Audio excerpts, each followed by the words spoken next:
Hello everybody, my name is Kenneth and welcome back to my YouTube channel. Today we are going to be checking out the music video for Hanggang Sa Huli. This is a music video by SB19, of course. I picked this song to react to next as I recently did a session with Sahara.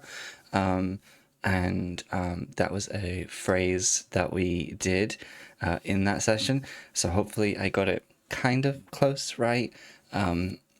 I've been getting anxious about it pretty much all week. Hopefully I didn't do too badly with that.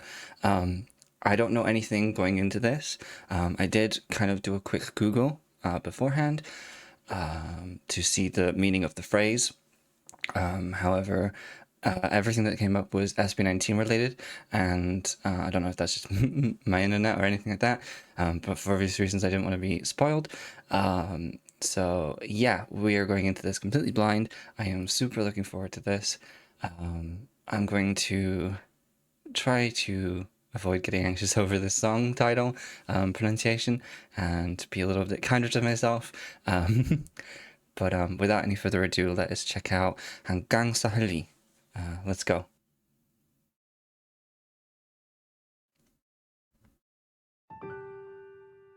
Ooh. I love that little string, the way the strings came in there. Okay, so was this for anything before we get into this? I know I'm already pausing. Pause warning. I didn't say it in the beginning. I was too distracted by trying to get the pronunciation of the title right. Pause warning. I'm a pauser. Sorry. Was this for anything or was this just an SB19 release? Please let me know in the comments below. Yeah. The art style is very stylized, I feel. Let's go.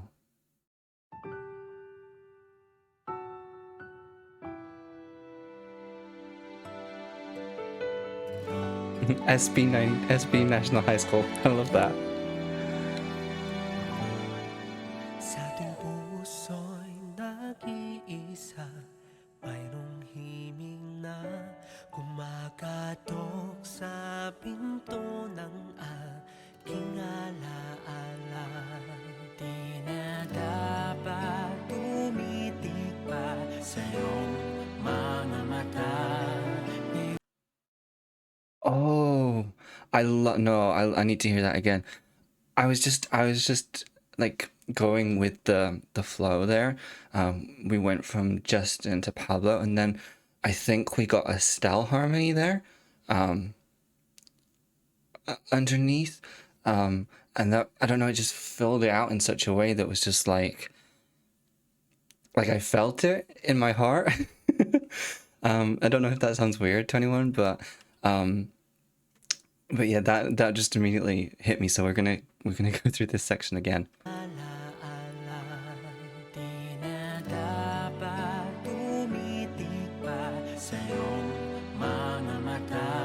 I think also Ken is in there. I think he's the lower part, I think. I might be wrong.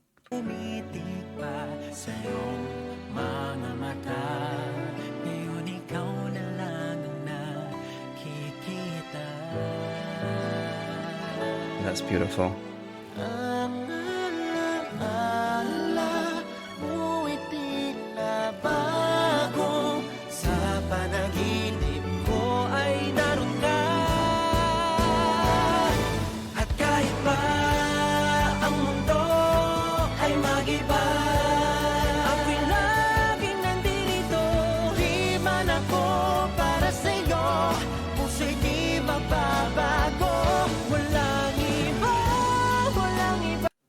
No, I wanted to get through the chorus because the way that came in, and that was built up. I was like, oh, but I need to say something. I loved the way that we had Ken using his higher register, but also the way that it came in. It was almost like, this is gonna be so funny.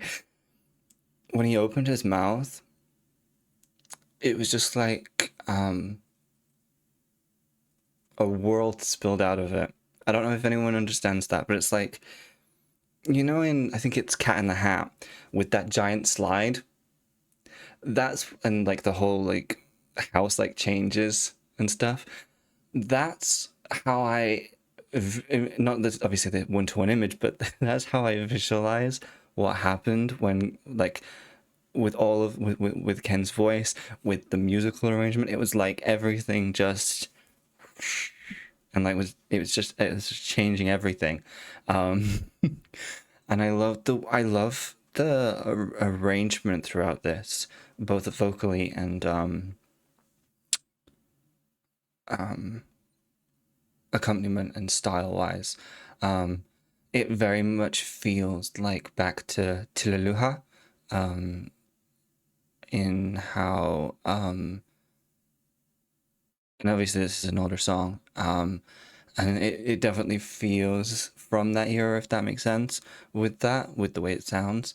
Um, and I think you guys, um, even back when I first started reacting to SB19, um, you guys were telling me how Filipino people really enjoy a good ballad.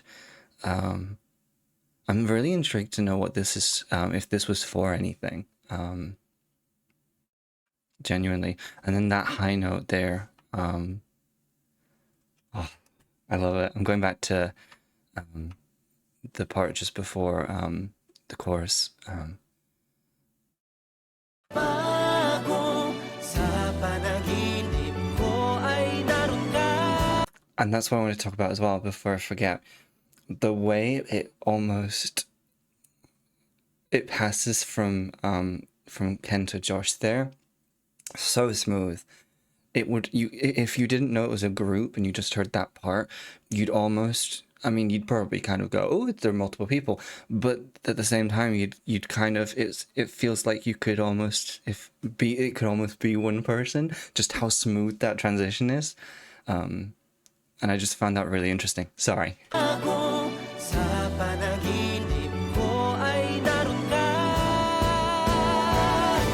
At kahit pa ang mundo ay mag-iba, ako'y laging nandito. Di man ako para sa'yo, puso'y di magbabago. Walang iba, walang iba, wala nang hahanapin pa. Guys, we're a minute and 25 in. Calm down. We don't need all this right now. I love it. I love it. This chorus is just such a great outpouring of emotion. Like they're talking about this person that they have feelings for. And I guess it's that feeling when you're so enamored with someone that you can't possibly imagine falling for anyone else. And so you're putting like your entire being into this romance that they're openly admitting in the lyrics, it seems, is not going to be reciprocated necessarily. At least that's how it feels. So all of this emotion that's being, you really feel it, and it's so funny, yeah, just how when you have those feelings and they overtake you so much that you don't think you can fall for anyone else or fall in love with anyone else. And they're doing, as you'd expect, they're doing an amazing job vocally, but just the way that they're attacking it already, I'm like, in my head, I'm now forming an expectation of like, is there going to be like an even like bigger, like, do you know what I mean, like bigger note in the end? Are we gonna have like all of these different things are in my head, like, are we gonna have da da da da da da? And I'll have to hear it, of course, but it's just already, if already we're having this kind of really vocal forward performance, and of course it's SB19, but it's a ballad and we're already attacking it. Do you know what I mean? I feel like ballads often start softer and build up, and then you have your big section at the end, but we're already mid to high intensity already. It's it's going to be very interesting. Ako, walang iba, walang iba, wala nang hahanapin pa. The harmonies. Ibig ko'y sa'yo, sa'yo hanggang sa huli.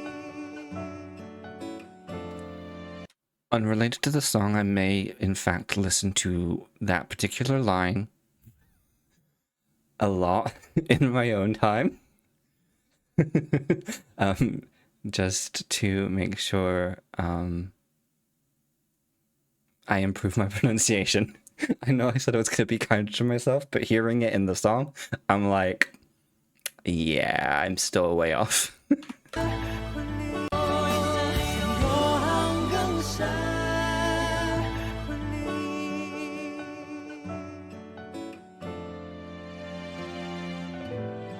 Siguro nga'y nararapat lang ika'y limutin na pag-ibig ko'y isang hangin na di mo madarama. My love is like the wind you never seem to feel. Oh. Oh, that's a really relatable lyric. And we've all had those friendships and friendships that maybe we've seen potential for someone, to one of them has a crush, or even both of them have a crush, but they have this feeling of not being seen. You know what I mean? Like they're there, but they don't feel seen. I feel like a lot of romance dramas really highlight that really well, where they have like the romance leads as like besties, and then the other kind of romantic tension comes in and like picks up one of the romantic lead's books or something, and creates this jealousy situation and blah blah, and I think it's very relatable. It's very relatable with life, but it's just the way that it's expressed, because we know what that feeling of the wind that we can't feel. We know that feeling. We don't talk like that normally, we don't go around going like, oh, the wind is the wind and we can't, we don't talk like that. But the way that we understand and the beauty of the line, oh. Hangin na di mo madarama, di na dapat tumitig pa sa'yo mga mata, pagkat ikaw pa rin ang nakikita. Tanging pag-asa ko'y biglang naglaho, ngunit pag-ibig ko'y di nawala. What I love about that pre-chorus, I have other thoughts, but I'm gonna start with the pre-chorus here, is the sadness, both lyrically and also in the melody of the chords, and then it's almost like there's a counterpoint to it, where because their love for this person remains, it's like it's like leaving the door ajar to hope. Like maybe this person will reciprocate. Maybe they will feel the same as I do, kind of.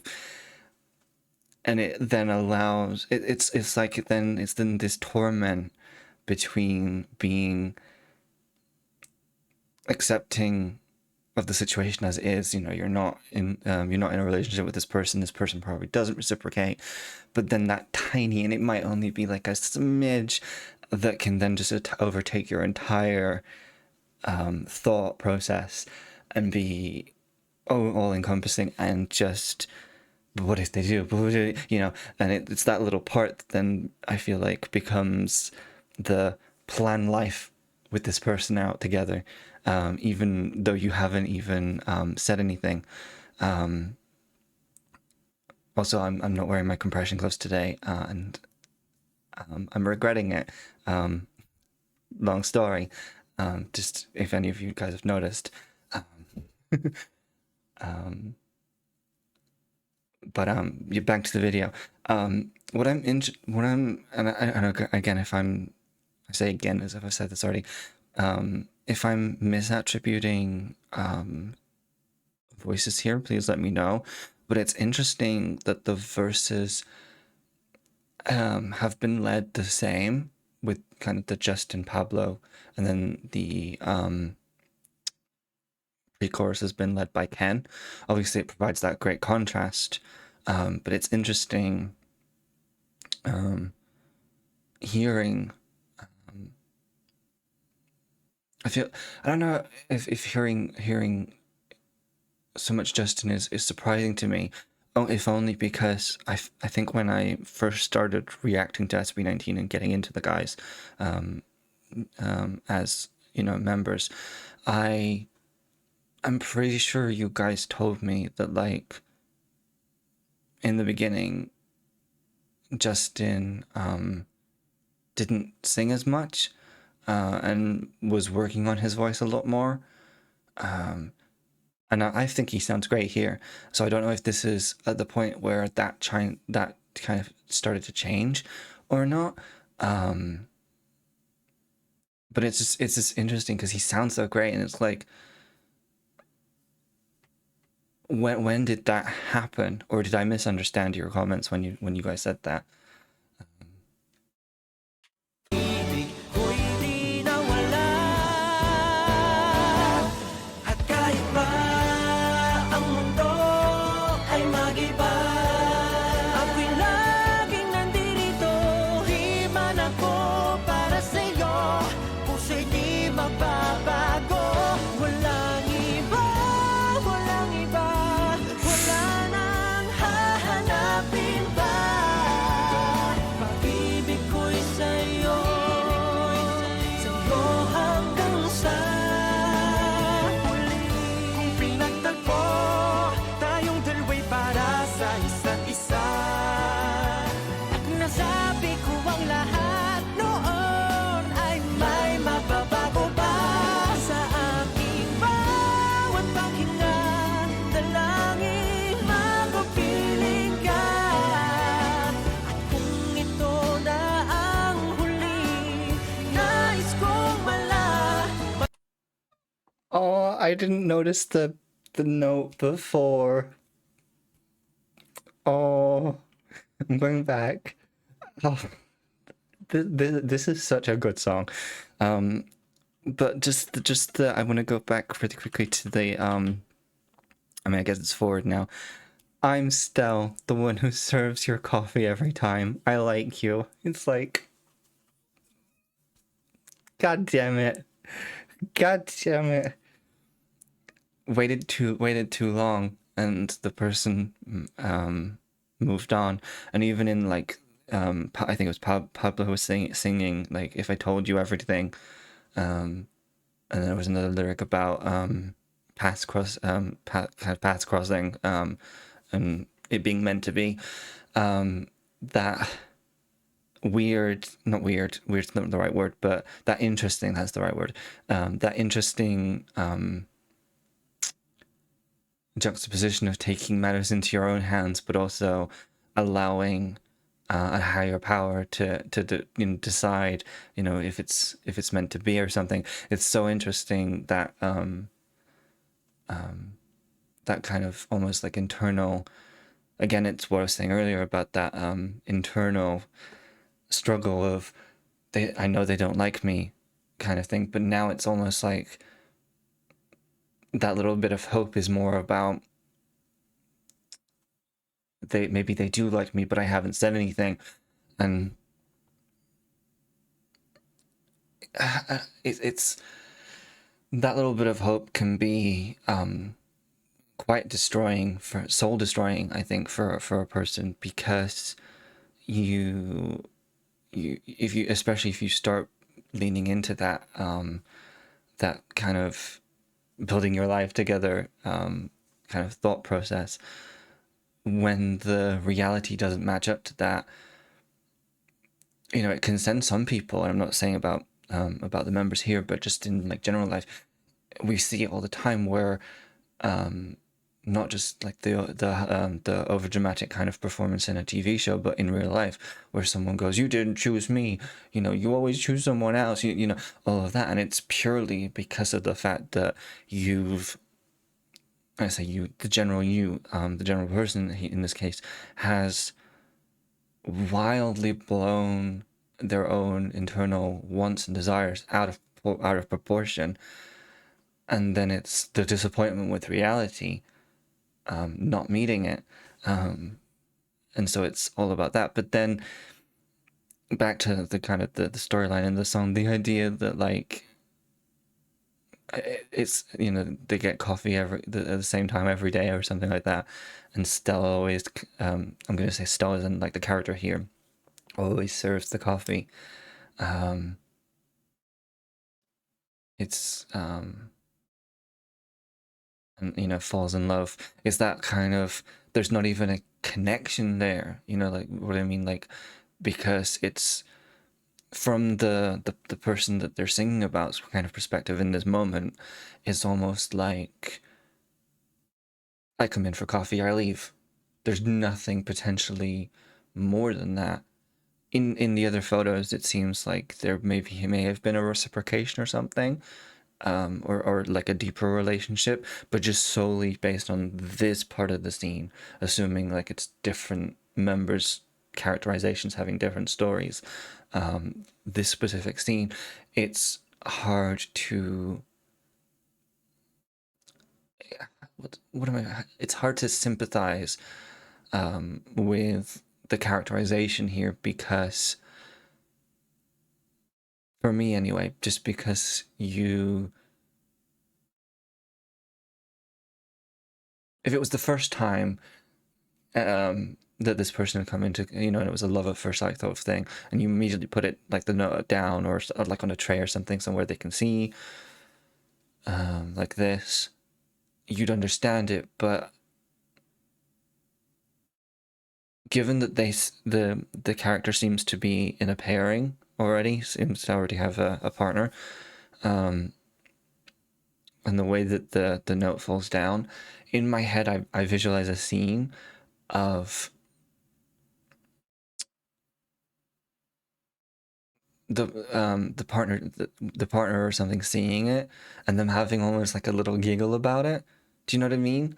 I've seen that in TV shows specifically a lot, where they'll see the note and they'll be like, "Oh, he has a crush on you," "Oh, did you know," and they make a little, you know, and to them it might not mean as much, and then, you know, you'd have like the dramatic cutaway to, in this case, the characterization of Stell,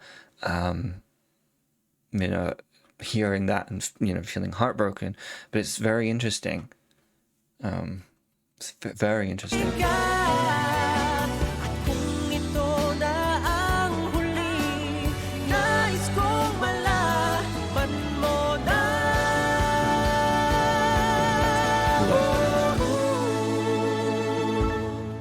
I'm going to go back to that note. Not note, literally the note, not the, because I talked about that for a long time. The way that that was set up was so perfectly well done, because it was so ambiguous. Because the way it was filling the space, you could either have the, like the big moment, right? Like a big chorus, big like choral ensemble, big, you know, filled out accompaniment, everything. Maybe even like a key change or something, or it could do what it did.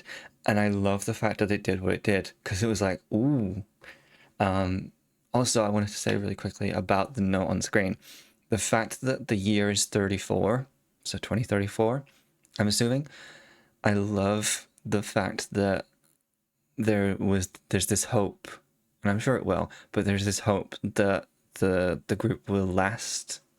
It feels like, to me, like, it feels like a nice little reference of like, in actual 2034, they could look back and be like, we knew we'd still be here kind of thing. I don't know if that's actually what that was, or if it's just the fact that the overall storyline just happens to take place here. It also, I guess, could be more. Actually, now I'm thinking about it because I've got a brain and it sometimes works. The fact that it's 34, I'm assuming, is more. They went to school together. The person didn't notice the characterizations of the members. I'm going to say that because I don't think it's them actually speaking necessarily from experience. It might be, but and please let me know if you guys know. But the characterization of the members here, the fictionalization actually is what I'll say. And because nothing was done about it, they moved on. This person looks like they got married, maybe, or are just in a relationship with someone else. But I guess it's the time passing, like 10, 20, 30 years or something. You could see. Yeah, I don't know. You guys let me know. I love the way that ooh, and then that piano.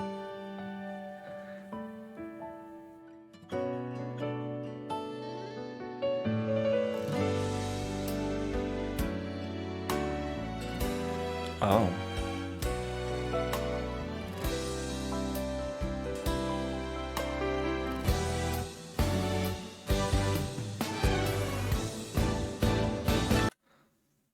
Dear Alyssa, on behalf of the 18 International Scholarship Committee, I'm writing to inform you that the committee has reviewed your scholarship application and granted you a full scholarship. Ooh. Ooh.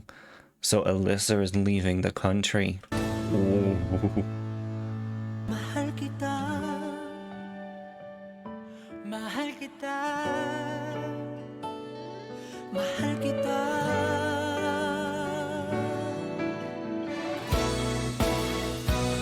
Walang iba, walang iba, wala nang hahanapin pa.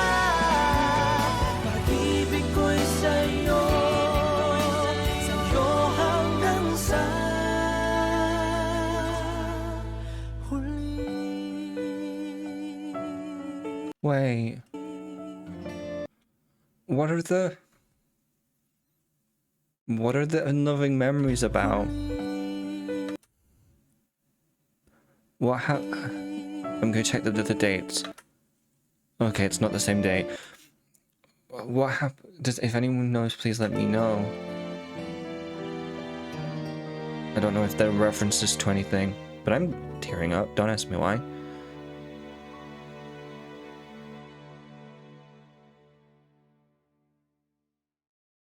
Before I get into my final thoughts, I just want to apologize for the random break here. I needed to get my compression gloves. TLDR, I forgot to put them on beforehand. The pain in my hands got substantially worse throughout the music video reaction. I didn't want to interrupt the flow of the reaction, so I just kept going. And now I realize from coming back, taking a little break, coming back and reading the comments, that I missed quite a lot of things. So I apologize. I just wanted to, I hate to use the word fix this video, but I just, in case anything came across as me not being as attentive as usual, I wanted to apologize before getting into my final thoughts. So final thoughts. Compositionally, it's really a beautifully well-composed song. I love Pablo's lyricism. I've said this many times before. Pablo's lyricism is so interesting to me. The way that he can pick such normal things that maybe we don't notice. Like, for instance, the wind lyric comes to mind first in this song. But the way he can pick out something like that we know how it feels, but we don't really talk about it, and apply it to the situation. I just love the way his brain works. As I said, I took a little break and came back, and the top two comments kind of helped me see what I was missing. A big thing that I missed, I obviously was aware of the 2034 specific time period reference during especially Stell's scenes, Stell's characters' scenes. Um, but I didn't kind of follow the fact that Justin's were in 2009, Pablo's was in 2020 was in 2019, and then both as well as Josh's, and then Stell and Ken's were in 2034. Um, I didn't pick up on that. I apologize for that. Um, I really, and I did pick up this myself, but I'm glad that the top comment said this. I appreciate the end of the music video for the way that we've gotten this story of um, the almost like the story of acceptance, where you're when you're younger, you're maybe a bit more immature, you're a bit more in your emotions a lot more, and then even if you still maybe hold the same feelings for the person and people that the fictionalized characters do here, you come to a point where you can accept um, the reality of the situation. Because obviously, a big thing that I was saying within the reaction part was just how it can start with this small seed of hope that something can change in your favor, and then it completely blows it up into this completely unrealistic viewpoint. And it happens where in real life, a person's personality can shift so dramatically. They can go from being the quiet kind of person to being the kind of "you definitely love me," really angry, really frustrated kind of character, as if they're owed the attachment and the reciprocation by the other person, when of course that's just not true. Um, yeah, so I enjoyed how that came to be. I found it very interesting. When the little girl came on, I had the little inkling in my head that, like, oh, is this the child of the love interest? And obviously, I was proved right. But what I didn't realize in this comment, thank you, Justine Herc the human, for this. Um, Apparently, Ken's love interest is the child of Josh's love interest, the little, which is so interesting. Um, and I'll be 100% honest. I didn't get that in the reaction, and I'm so sorry. Um,